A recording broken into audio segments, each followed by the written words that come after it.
السلام علیکم دوستو، کٹ پیس اردو چینل پر خوش آمدید۔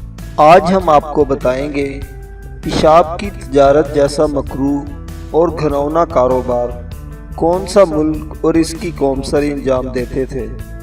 رومن سلطنت اور اس کے فوج، دفاعی سطوت، فتوحات، تہذیب و تمدن کی ترقی اور فن تعمیر کے حوالے سے چرچے کتابوں میں عام ملتے ہیں، مگر اس عظیم الشان سلطنت کا ایک تاریخی پہلو ایسا بھی ہے جو انتہائی حیران کن اور چونکا دینے والا ہے۔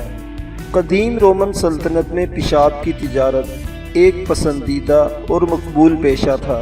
پیشاب کو اس دور کے حکماء دواؤں کی تیاری کے ساتھ ساتھ عوام و خاص کے دانتوں کو صاف اور سفید کرنے کے لیے بھی استعمال کرتے تھے۔ رومن ماہرین کا کہنا ہے کہ چونکہ انسانی پیشاب میں پوٹاشیم اور فاسفورس جیسے معدنیات کی وافر مقدار پائی جاتی ہے، یہی وجہ ہے کہ پرانے دور میں رومی دانتوں کی حفاظت کی خاطر انہیں صاف کرنے کے لیے پیشاب کا استعمال کرتے تھے۔ پیشاب سے دانتوں کی صفائی سے مقصوروں کو بھی تحفظ ملتا۔ لوگ پیشاب کو مسامدار چٹانی پتھر کے ساتھ ملا کر ایک معجون تیار کرتے جسے دانتوں کی صفائی کے لیے استعمال میں لایا جاتا۔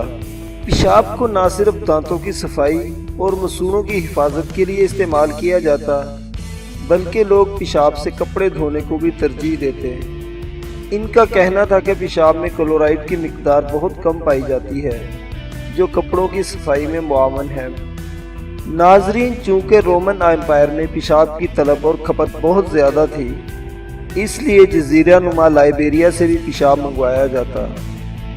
لائبیریا کا پیشاب دوسرے علاقے کے لوگوں کے پیشاب سے زیادہ معیاری سمجھا جاتا۔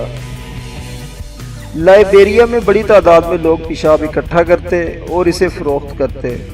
اس طرح پیشاب کی خرید و فروخت ایک مقبول اور تیزی سے پھیلنے والا کاروبار بن گیا، یہاں تک کہ پیشاب کا کاروبار کرنے والوں کو حکومت کی طرف سے ٹیکس بھی ادا کرنا پڑتا۔ رومن بادشاہ وسپاسیان سن 69 تا 79 عیسوی میں پیشاب کے کاروبار پر ٹیکس میں متعدد بار اضافہ کیا گیا۔ اس دوران پیشاب کی طلب اور اس کی قیمت میں بھی بے پناہ اضافہ ہوا۔ پیشاب جمع کرنے کے لیے ملک کے طول و عرض میں کھلے مقامات پر ٹوائلٹ بنائے جاتے جہاں لوگ پیشاب کرتے اور ان کا جمع کردہ پیشاب آگے فروخت کیا جاتا۔ معزز ناظرین، ہمیں امید ہے کہ ویڈیو آپ کو پسند آئی ہوگی۔ مزید ویڈیوز دیکھنے کے لیے ہمارے چینل کٹ پیس اردو کو سبسکرائب کریں۔ چینل دیکھنے کا شکریہ۔ اللہ حافظ۔